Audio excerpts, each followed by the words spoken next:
দর্শক, করোনা পরিস্থিতির খবর জানাতে সিলেট ওসমানী বিমানবন্দর থেকে আমাদের সাথে সহকর্মী যুক্ত হচ্ছেন হোসেন সুজাত। সুজাত, করোনা প্রতিরোধে কি কি ব্যবস্থা নেওয়া হচ্ছে, সচেতনতা বাড়াতে কর্তৃপক্ষের কার্যক্রম কেমন দেখছেন? আপনি জানেন যে সিলেট এয়ারপোর্ট দিয়ে প্রতিদিন প্রায় 1000 থেকে 1500 জন যাত্রী আসা যাওয়া করেন বিশ্বের বিভিন্ন দেশ থেকে। এবং যেহেতু বলা হচ্ছে যে এটি আমাদের পার্শ্ববর্তী দেশ ভারতে সবচেয়ে বেশি করোনা সংক্রমণ রয়েছে, অর্থাৎ সেই সংক্রমণ যাতে আমাদের দেশে না আসে, অর্থাৎ সিলেটে না আসে, পাশাপাশি অন্য কোনো দেশ থেকে যাতে করোনা ছড়িয়ে না পড়ে, সেজন্য কিন্তু সিলেট ওসমানী আন্তর্জাতিক বিমানবন্দরে যারা যাত্রী আসা যাওয়া করছেন তাদের সবাইকে তাদের জ্বর, তাপমাত্রা, শরীরের স্ক্যানার দ্বারা মাপা হচ্ছে। যদি কারো অবস্থা খারাপ হয় তাহলে তাকে সাথে সাথে হাসপাতালে প্রেরণ করা হচ্ছে। এবং আমরা যেটা দেখেছি যে সিলেট ওসমানী আন্তর্জাতিক বিমানবন্দরে একটি আইসোলেশন সেন্টারও খোলা হয়েছে, সেখানে নিয়ে চিকিৎসা দেওয়া হচ্ছে।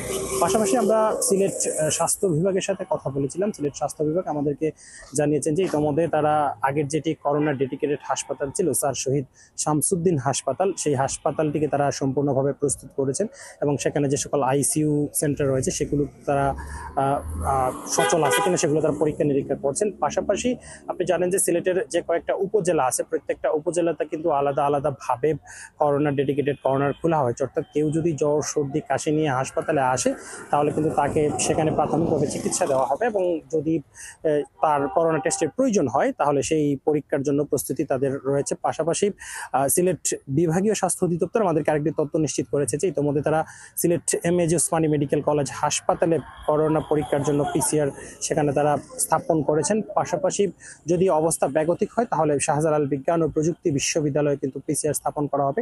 তবে এখন পর্যন্ত আমরা যেটা দেখেছি যে সিলেটের কোথাও কিন্তু কোনো করোনা রোগী এখনো শনাক্ত করা হয়নি।